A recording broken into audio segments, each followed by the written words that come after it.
Hey guys, a Jedi's point of view here. You might be wondering why I'm in the dark. This is why. Just wanted to flex my other Force FX lightsaber. Weird flex, but whatever. It's my Kylo Ren Black Series. Can blade lock. I'm doing that right now. The tip is like I'm in a blade lock, and then you can also blast or reflect, and it has the hit sound. It's pretty badass, not gonna lie. I don't know if you guys can see the fluctuating blade, but it is like the cracked crystal, just like how Kylo Ren has. Whoa, it just turned green there for a sec. I'm about to turn it off. Like I said in the little funny intro there, it's a Jedi's point of view, and today we're going to be going over some more of the Jedi Path book. I probably will only do one or two more entries of this book because we're almost finished, as you can see, which I didn't expect it to be this fast, but I skipped through some of the more useless stuff that's just like normal Star Wars lore, talking about like the bestiary and lightsaber combats. But if you guys want me to cover the lightsaber combat, I can. It's in there. That knowledge is at my disposal. So don't forget to drop a like, subscribe, and comment down below what you guys want me to react to next. My next video is definitely going to be a reaction video, so hit me up with your reactions for fan films here, and I'll get them done. And I'd just like to thank Chris Baratis and Pablo for the excellent support in my last couple of videos. I've been grinding really hard, and I'm glad you guys are enjoying the content, but let's just get right into the last bit of this Jedi Path book, eh?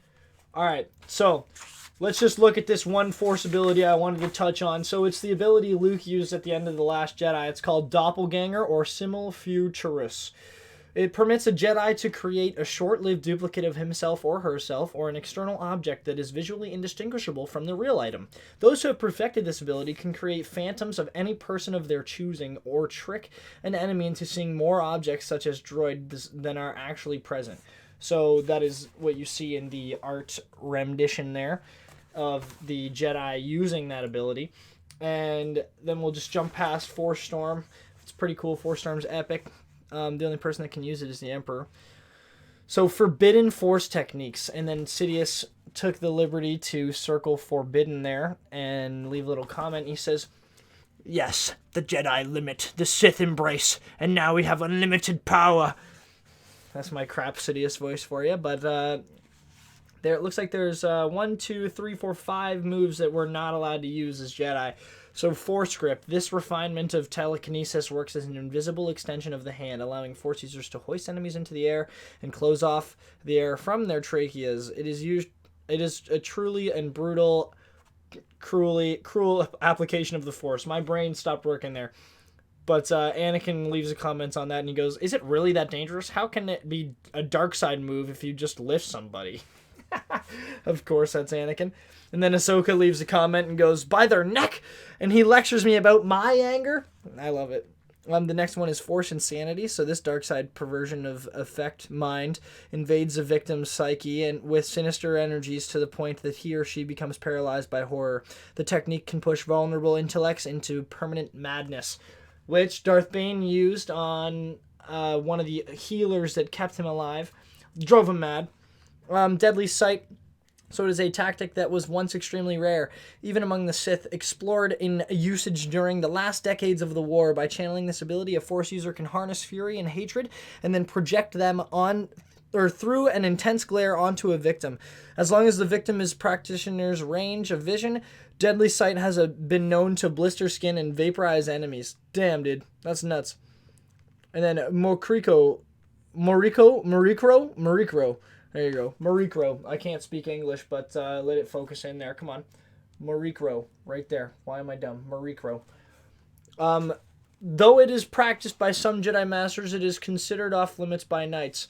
By using Morikro, a Jedi can slow the body functions of another being into mild catatonia, or long-term suspended animation. There is great risk that the untrained user may go too far and accidentally stop a heart from beating. Cool. That sounds pretty neat. Instant paralyzation.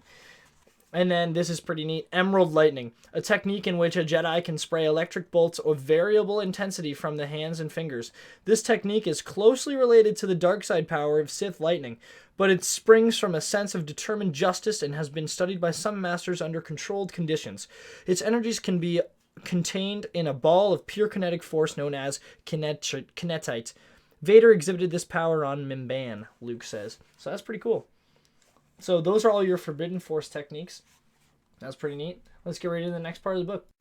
And I flipped through a couple pages to the history of the Sith by Recklessly Quist, Chief Librarian. The dark side is the selfish, impulsive energy you feel when you have not set yourself at peace. Members of the Order who give themselves over to these destructive emotions often experience an irreversible spiritual corruption that marks them as a darksider. That's awesome. I love it, dude. Those who follow the rituals of specific dark side philosophy become Sith. Not all darksiders are Sith, though the Sith have proven to be the most persuasive and malevolent power of the past several millennia. At times, they've controlled the majority of the galaxy. And then Qui-Gon goes chilling. The Sith were the enemies of life. It's pretty accurate. I'll read through the Sith code here, even though you guys probably already know it. It is a peace is a lie, there is only passion. Through passion I gain strength. Through strength I gain power. Through power I gain victory. Through victory my chains are broken. The Force shall free me. So it's pretty opposite of the Jedi code. The Sith species originating on Korriban and the earliest Darksiders, those who broke away from the Order during the first Great Schism of Tython, shared similar outlooks on power. Eventually, their teachings became so intertwined that Sith came to describe any adherent to their beliefs, regardless of species. The Sith carry red-bladed lightsabers caused by their use of synthetic crystals. These lightsabers serve to both announce their presence and to test our own sabers in battle. The blade of a Sith saber has been known to break the blade of a Jedi saber by overloading its energy matrix. The annihilation of the Sith Order has thankfully put an end to such duels. Sidious underlines that over there. What am I doing? Over here. And a feature rarely needed. A true Sith can kill a Jedi in moments. Pretty lit. So the Sith forge crimson crystals through synthetic means. The Sith saber is marked by the crimson crystal it contains and the red blade it produces. And Yoda leaves a comment and goes, "Gone the Sith are, though dark siders remain. One on Denogra was I forced to kill." Damn. So Yoda had to kill a Jedi or a Sith user, a dark sider. But that's their like red crystal right there. You can see it, nice and powerful looking. So that's a quick little history of the Sith. And then is there another page here? There is. So this is really good here. Darth Bane and the end of the Sith. I skipped through the Great War because it doesn't really matter. Yoda, darkness, do I sometimes sense? Vigilant the Jedi must remain. So Darth Bane and the end of the Sith.